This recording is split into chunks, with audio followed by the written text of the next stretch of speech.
Hello and welcome everyone back.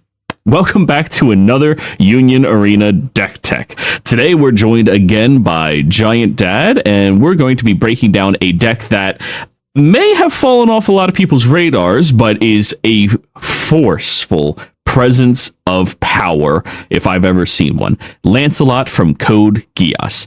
This is a deck that loves to raid, attack often, and win by outsizing the opponent with double damage cards. It's fast, it's punishing, and it rewards players who know how to set up big attack turns.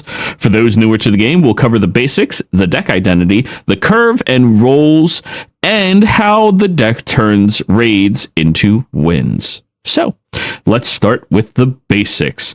How would you describe the core identity of the Lancelot deck? Would you call it an aggro deck, a mid-range deck, a control deck? How would you describe it?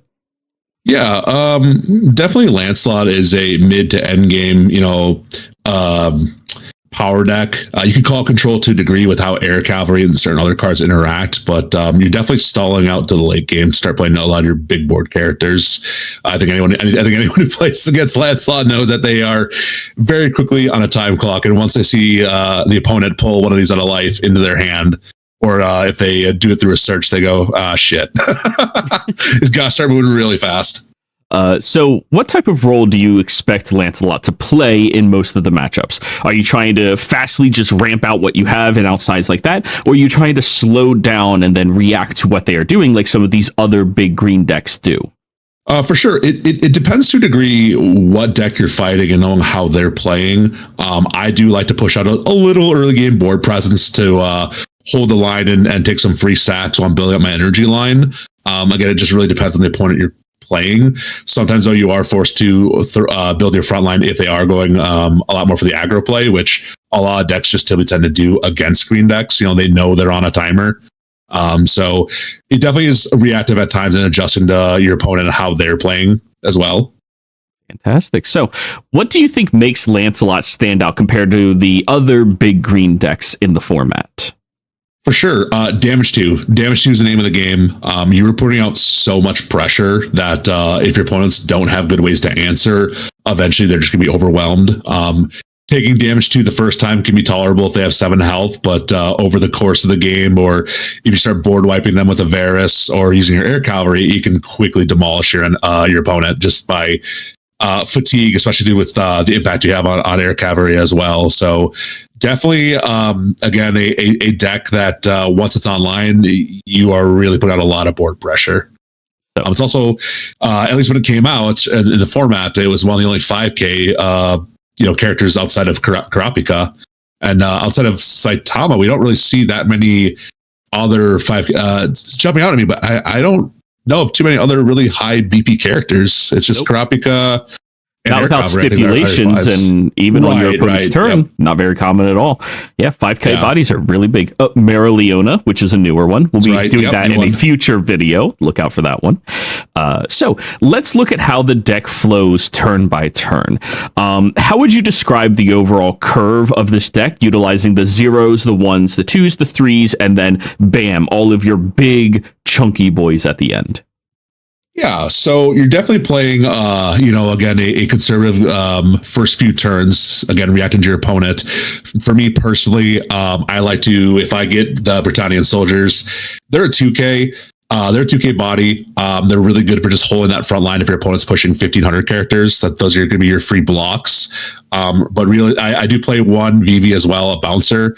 Green decks, I think, are the only decks that can really justify them for essentially having that AP loss. But you do have to stabilize your board ASAP to build your energy line and get to that 6 to get your Lancelot, and then again to 8 to get your air cavalry. I also don't run. I know some people like trailer. I don't.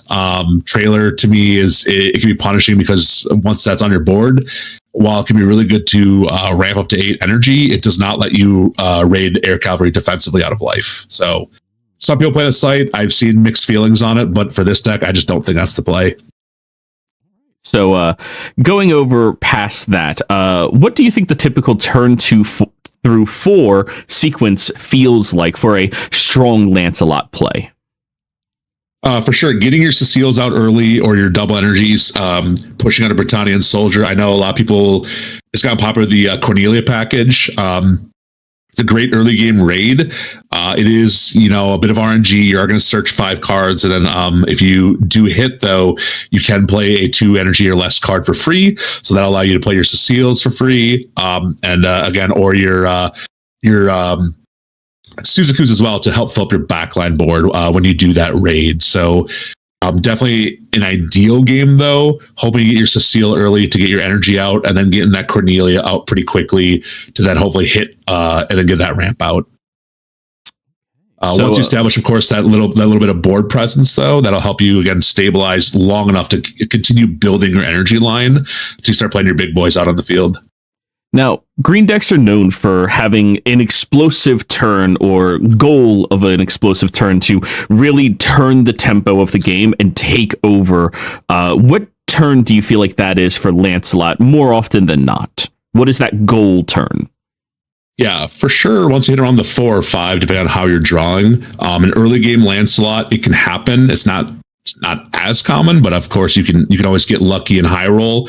But if you manage to get out a Lancelot turn 3 or 4, and maybe you have a Varus, and you're able to empty their board, hitting them with the damage too is just painful. And then again, if you curve out perfectly, hitting your Suzakus, hitting your Ceciles, and early air cavalry as well, you kill a character on play. If you already have a Lancelot on the board, you already have a board presence, you're just swinging for so much damage at your opponent that, again, it can be very tough for them to recover if they aren't able to answer your air cavalry right away. Right. So let's break down some of these key cards in the deck and how they all work together, shall we? So sure. What are the cards that you think in this deck are packaged for the Lancelot cards, and which of the cards do you think are packaged for the Glucose card that you have? Yeah, so for the Glucaster, the Cornelia fighter, let's just call it, shall we? Sure. I'm running the Glucasters in a 3 of package, so 3 Cornelia fighters, 3 Cornelias, so you're going for a 3/3. Early on, they're a very good card to play to ramp out. In emergency, you can always, of course, play the Glucaster as a 4K body if you just need, again, an extra wall against your opponent if they're rushing you. More or less so, this is going to synergize with any of your 2 drops or less. So playing your free Ceciles, Euphemia, Suzakus, or Britannian soldiers. This kind of works in its own little isolated group. You do get a search. It can backfire sometimes. More often than not, you will hit off of it. So outside of those being on their own, when you start moving over to like the Lance and air cavalry, there's a lot of synergy between your double energies. Your Suzakus, of course, you have 8 double energy Suzakus here that are always going to be great raid targets, especially on your Lancelot. For people who may not know, Lancelot has an effect that when he's sidelined, he gets the pilot back. So you can actually use this rather creatively if your opponent's not playing JJK with bottom decking. You can always, of course, raid on top of a double energy and then get that back for later. That can really come in clutch, especially if you raid on top of your 3-drop Suzaku who draws a card. That's just giving you extra draw power. So you do have to think about who you're raiding on a lot of times and making sure you have energy ready to go to raid your air cavalry. Because at 8, you do need a fully stacked energy line to really hit that energy requirement for him. Now, there's one other line of text on the first Lancelot that, as a judge, I want you to be able to go over for people. That when played text. It is unique compared to many of the other when played on Raiders in the game. Yes, so Lancelot is a cool character because he has damage 2 without even being rated. So if for some reason you had to play him, he always has damage 2. With the new Black Clover set being out, he does have a when played ability. He gets 1,000 BP until the start of your next turn. So assuming you don't rate him out of life, if you rate him on your turn, he's a 5k defender. Now, if your opponent is playing Red Black Clover, if they negate Lancelot, it will stop you from getting your pilot back, your Suzaku, but it will not stop the plus 1k BP because that's not considered an original effect. When they say original effects, they pretty much mean anything that's printed on the card, but you already gain the plus 1k BP, and that's not written on the card, so to speak. So again, if someone plays the red Asta on Lancelot, he will still be a 5k damage one character until the start of their next turn. He will not have damage 2, and he will not gain his one sideline effect, though. Very fun. And in the future, I'd like to sit down with you and discuss these unique style of interactions that come up more often than you would think inside of this game. But for sure. Moving right along, I see that there's one card we haven't really touched on quite yet, and that is the unit maintenance card. Very interesting card that I don't see everybody running, but I don't understand why they don't. Yeah, unit maintenance is an awesome card. So it's a one cost, it's a draw trigger, so it's never a bad thing. You look at the top 5 cards of your deck and you reveal up to one character, a trailer, which I don't run in this deck, or a KMF affinity. Well, sorry, that's still considered a character. I apologize. You look for one character or a trailer, and then it's a free get. There's no discard requirement, and if you hit a nightmare frame, so being your Glaucaster, Lancelot, or Air Cavalry, you reset the AP card. So it's a free card. So I think this card is infinitely valuable if you just desperately need a double energy character and you got an Air Cavalry in your hand. Take the double energy Suzaku. If you need the Air Cavalry, take the Air Cavalry. Like, this is such a flexible card. I personally don't run it as a 4 of. I think it's a little too heavy, but just for tech cards though, for 2, I think it's a great choice. It's just very flexible. Get your Air Cavalry if you need it. Get your Lancelot if you need it, or just take a double energy Suzaku if you need it. You just don't get the free AP, but then you're just doing a typical play a card, pay 1 AP. I think that's a great choice. I agree. It is a super flexible card, and I think that any searcher cards warrant your attention to at least consider outside of this is not a body. But moving right along, how about we go over some of the bigger plays that you have? So a deck like this really suffers when your opponent can quickly retaliate to you raiding out your big Lancelot Air Cavalries, or even your smaller Lancelot, who's still a terrifying threat in the early game. What tips do you have for newer players piloting this deck to make sure that they don't get overwhelmed by removal by leaning too far into plays like that?